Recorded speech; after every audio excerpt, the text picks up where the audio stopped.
La caída del muro de Berlín en 1989 puso fin de forma simbólica a la división que sufría Alemania desde la derrota del Tercer Reich en la Segunda Guerra Mundial.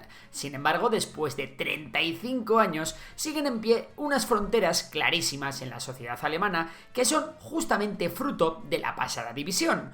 Los territorios que en su día formaban la República Federal Alemana al oeste y la República Democrática Alemana al este, a pesar de llevar décadas fuera de juego, siguen teniendo un papel importantísimo en la Alemania actual, como se ha comprobado en las elecciones de 2025.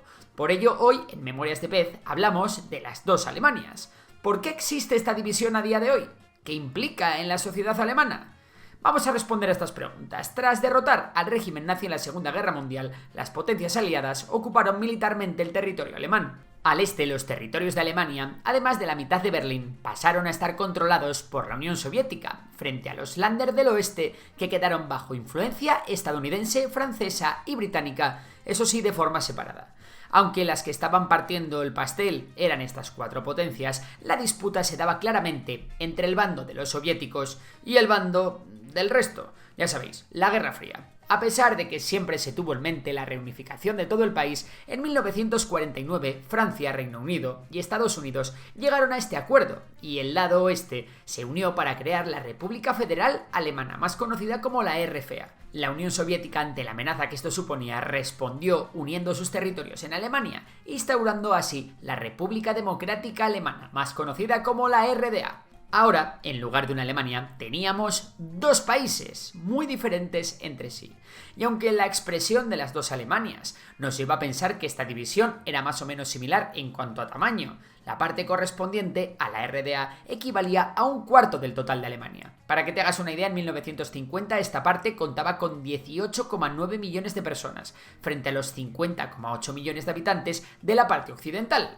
Las siguientes décadas en las dos repúblicas se basaron en adaptar el modelo soviético en el este y el estadounidense, o mejor dicho, el capitalista en el oeste.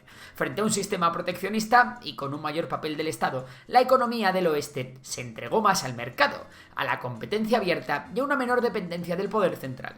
La educación, la política, el deporte, la forma de vida, todos los aspectos del día a día eran bastante distintos a un lado y a otro de la frontera durante los 45 años que duró la división.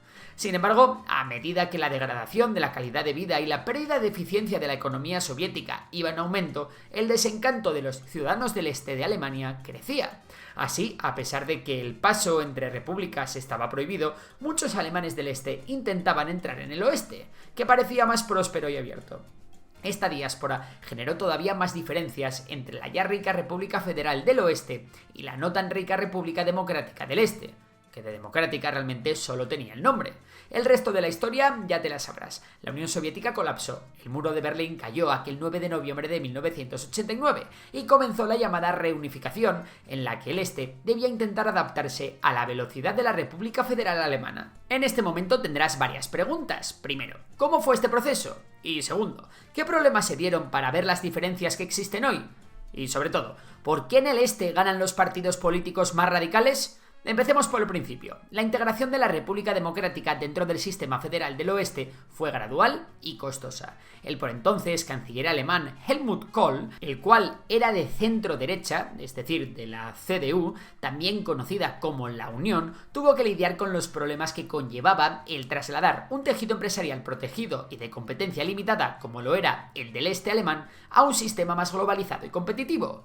Kohl puso su plan de los 10 puntos para Alemania, en el que se detallaban los entresijos de esta reunificación económica y social. Desde luego que la dificultad era máxima, había que lidiar con el pasado comunista de la región, contentar a la vez a soviéticos y estadounidenses, asegurar que Alemania no era un peligro, sino un actor capaz de promover el europeísmo, instalar la moneda del oeste, el marco, en el este. Y bueno, paramos aquí porque realmente todas estas tareas ya son titánicas. El proceso fue difícil y tremendamente desigual, y los costes de volver a ser un solo país se notaron mucho más en el este. De hecho, la mayoría de las diferencias que comenzaron a darse aquí son hoy mucho más graves. Cada año, el Ministerio de Economía de Alemania hace un reporte del estado de la unificación alemana. Los datos que se dan aquí y que se pueden ver en los indicadores económicos del país son, en la mayoría de casos, malos. Por ejemplo, en el año 2019, de las 53 empresas con más capital del país, solo 3 tenían su sede en el este. y las 3 estaban en Berlín. El resto se reparten entre ciudades importantes como Hamburgo, Múnich o Düsseldorf. Mientras que el PIB per cápita de Sajonia es de unos 34.000 euros y representa el más elevado del este, el del Länder de Baviera, por ejemplo, supera los 53.000 euros y ni siquiera es el más rico a este lado. Una explicación a este fenómeno es la tasa de paro y el ambiente rural. En el este de Alemania hay sistemáticamente más desempleados y la situación es especialmente dramática entre los más jóvenes. Además, los movimientos poblacionales del este hacia el oeste se producen principalmente por parte de jóvenes universitarios, reduciendo aún más las posibilidades de crecimiento de estas regiones. Durante años se ha intentado promover que la riqueza fuese más uniforme gracias a medidas como la tasa solidaria. Esta tasa, que aportan trabajadores y empresas, pretendía ayudar a paliar los costes de la reunificación, y se estima que entre 1991 y 2010 se inyectaron más de 200.000 millones de euros en el este. Sin embargo, las economías siguieron creciendo de forma desigual, y en 2021 se puso fin a esta tasa, con el consecuente enfado de la población alemana oriental con los partidos políticos tradicionales. Si algo ha caracterizado a la política alemana desde 1990 es lo distinto que votan a un lado y a otro de la extinta frontera, mientras que en el oeste las opciones más votadas han sido los partidos tradicionales, como la Unión, es decir, el CDU o el SPD socialdemócrata. En el este han encontrado grandes apoyos partidos en los márgenes, como Die Linke primero, que es de izquierdas, y más recientemente partidos de ultraderecha como Alternativa por Alemania, la famosa AfD. Esto sin duda tiene mucho que ver con toda esta discusión sobre la economía y la integración alemana que venimos debatiendo, porque si bien Die Linke y AfD tienen poco en común cuando pensamos en su receta económica o su posición en temas culturales, los dos partidos, al igual que otros como el BSW, apelan a la idea de que hay ciudadanos de segunda que Alemania ha dejado atrás. La población del este siente más cercanía con estos discursos y estos partidos, haciendo que sean los principales feudos de dichas formaciones. No obstante, el hecho de que ni Die Linke ni AfD hayan entrado a un gobierno a nivel federal hace que muchos sientan que su voto no cuenta y que al final en Alemania siempre gobierna el oeste. Esto, por supuesto, no va a frenar de golpe si no se hace algo por paliar la brecha identitaria entre las dos Alemanias. Recordamos que en el este hay menos personas y el sistema electoral hizo que, por ejemplo, en 2021, de los 735 diputados elegidos para el Bundestag alemán, poco más de 100 los eligen las provincias del este. Al final, la gran demanda del este es igualarse con los alemanes occidentales. Las encuestas lo dejan claro. Tanto los de un lado como los del otro coinciden en que el este no llega al nivel económico y de desarrollo que tiene el oeste. Ya veis que las diferencias son notables, pero antes de acabar nos queda responder a la pregunta más interesante. ¿Cuál es la razón por la que en el este votan opciones más radicales como la AfD? Está claro viendo los resultados electorales que aquí hay menos tolerancia a la inmigración, por ejemplo, pero a pesar de que estas regiones acogen a menos inmigrantes que el resto del país, esta no acaba de ser una respuesta clara. Tampoco lo son el dinero o el desempleo, ya que si nos fijamos en el AfD, el partido rinde mucho peor en aquellas zonas, con mayores tasas de desempleados. Con la renta pasa igual, no hay una correlación clara. Quizá una respuesta más válida se tiene mirando a la demografía. El este, por norma general, está más envejecido. Si eres joven, tienes muchas más posibilidades de estar desempleado.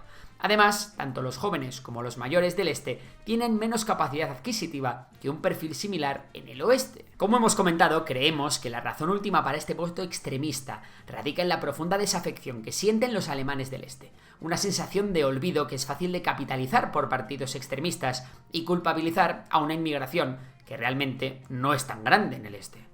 Además, la asociación de Alemania Occidental con el carácter pro-establishment y pro-europeo aleja a los votantes de la Alemania Oriental hacia opciones anti-europeístas y de corte prorruso. Respecto al primer punto, es algo muy parecido a lo que sucedía con el Brexit en Reino Unido o con la región del cinturón de óxido en Estados Unidos. Si la situación no cambia, la pérdida de población en el este seguirá creciendo. Ya en 2023 se contabilizó un 13,2% menos de habitantes en esta región, si no incluimos Berlín, claro. En este contexto de supervivencia se puede avivar todavía más el sentimiento de abandono y aupar de nuevo ideologías aún más extremistas que ya saben lo que es ser segunda fuerza política. Y eso ha sido un poco todo por hoy. El resumen es que la complejidad de la reunificación sigue dejándonos varios años después, con una Alemania que va a 2 velocidades, produce a 2 ritmos distintos y vota de 2 formas muy diferentes. Aunque la RDA y la RFA llevan extintas un montón de años, según donde se mire, parece que siguen igual de vigentes como hace 4 o 5 décadas. Y esto es todo por hoy. Si te ha gustado el vídeo, seguro que te encanta nuestro curso de geopolítica en la cumbre que he hecho con Solo Fonseca, del canal Solo Fonseca. Te dejo el link en la descripción. Échale un ojo que merece mucho la pena. Por lo demás, un saludo y hasta la próxima.